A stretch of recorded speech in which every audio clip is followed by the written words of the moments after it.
బాగా రెడ్డి చెప్పమ్మా. పీతల కర్రీ చాలా ఈజీ కదా. జోకులు బాగా వేస్తావే. కుకింగ్స్ కూడా చాలా బాగా చేస్తాను. మనకు కావాల్సింది కూడా అదేలేమ్మా. అయితే స్టార్ట్ చేసేద్దామా. ముందుగా పొయ్యి మీద డేక్ష పెట్టుకుని ఆయిల్ వేసుకుని కరివేపాకు బాగా వేగిన తర్వాత మనం ఆడిపెట్టుకున్న ఉల్లిపాయ పేస్ట్ని అందులో వేసుకుని బాగా ఫ్రై చేసుకుందాం. ఆనియన్స్ ఫ్రై అయ్యే లోపు మనం కర్రీ కోసం తెచ్చుకున్న పీతల్ని బాగా శుభ్రం చేసుకుని పసుపు కారం వేసి కలిపి పక్కన పెట్టుకుందాం. ఇప్పుడు ధనియాలు, జీలకర్ర, గసగసాలు, యాలకులు, లవంగాలు, చెక్క పేస్ట్ ఆడుకుని పక్కన పెట్టుకుందాం. ఇప్పుడు ఆనియన్స్ కొద్దిగా వేగినాయి కాబట్టి ఇందులో కొన్ని పచ్చిమిరపకాయలు వేసుకుందాం. ఉల్లిపాయ, పచ్చిమిరపకాయలు బాగా వేగిన తర్వాత మనం ముందుగా ఆడిపెట్టుకున్న టమాటా పేస్ట్ను కూడా అందులో వేసుకుని బాగా కలుపుకుందాం. ఈ విధంగా ఆయిల్ పైకి తేరే వరకు బాగా ఫ్రై చేసుకున్న తర్వాత ముందుగా మనం ఆడిపెట్టుకున్న అల్లం వెల్లుల్లి పేస్ట్ కూడా వేసుకుని బాగా కలుపుకుందాం. నేను అల్లం వెల్లుల్లి పేస్టు చిన్న గరిటెతో 4 గరిటెలు వేసాను, ఎందుకంటే పీతలు 5 కేజీలు కాబట్టి సరిపోతుంది.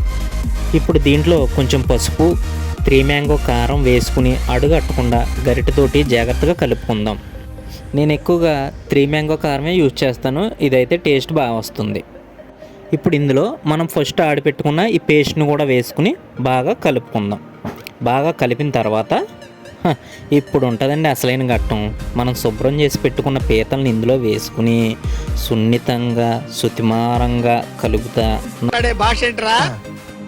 ఎలా పడితే అలా కలిపితే పీతలు అయితే మరి ఇడిపోతాయి. అందుకనే నేను సున్నితమో సుతిమారమో అలా కలుపుకోమని చెప్పాను. ఆ విధంగా కలుపుకొని మనమైతే దీని మీద మూత పెట్టేసుకుందాం. ఇప్పుడు ఈ విధంగా వీడియోలో చూపించిన విధంగా అడుగట్టకుండా బాగా దగ్గరికి మగ్గిన తర్వాత ఇందులో కొద్దిగా కొత్తిమీర యాడ్ చేసుకుందాం మనం. ఇప్పుడు దీంట్లో నానబెట్టుకున్న చింతపండు రసాన్ని కూడా వేసుకుని బాగా కలుపుకుందాం. చింతపండు పులుపు వేసుకున్న కొద్దిసేపటికి ఇలా బాగా దగ్గర పడిన తర్వాత కొద్దిగా వాటర్ కూడా యాడ్ చేసుకుని బాగా కలుపుకుందాం. ఇప్పుడు ఇందులో అయితే మరి కొద్దిగా జీడిపప్పు పేస్ట్ అయితే వేస్తున్నాను టేస్ట్ కోసం. జీడిపప్పు పేస్ట్ కూడా వేసుకుని బాగా కలుపుకున్న తర్వాత కొద్దిసేపు మూత పెట్టేసి బాగా కొద్దిసేపు ఉడకనిద్దాం మనం. ఓకే, ఇప్పుడు కొద్దిసేపటికైతే కూర అయితే ఉడికిపోయింది. ఇప్పుడైతే దీనికోసం మనం తాలింపు రెడీ చేసుకుందాం. ఇప్పుడు తాలింపు కోసం అయితే చిన్న మూకుడు పెట్టుకుని ఆయిల్ వేసుకుని అందులో ఆవాలు, జీలకర్ర, శనగపప్పు, మినపప్పు కూడా వేసుకుని బాగా తాలింపులు మాడిపోకుండా, తాలింపు మాడకూడదండో, ఈ కూరకు తాలింపే స్పెషల్.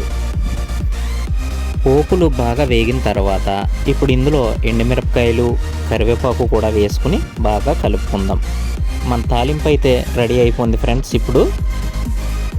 ఇప్పుడు మనం రెడీ చేసుకున్న తాలింపు గారిని తీసుకెళ్ళి ఈ కూరలో వేస్తే అంతే అండి, గుమగుమలాడే పీతల పులుసు తాలింపు అయితే రెడీ అయిపోయినట్టే. ఇప్పుడు బాగా కలుపుకొని టేస్ట్ అయితే చూద్దాం ఎలా వచ్చిందో. అబ్బా, టేస్ట్ అయితే మాత్రం సూపర్ వచ్చింది ఫ్రెండ్స్. మీరు మాత్రం లైక్ చేసి సబ్స్క్రైబ్ చేసుకోండి, కామెంట్ మాత్రం చేయండి ఫ్రెండ్స్ ప్లీజ్.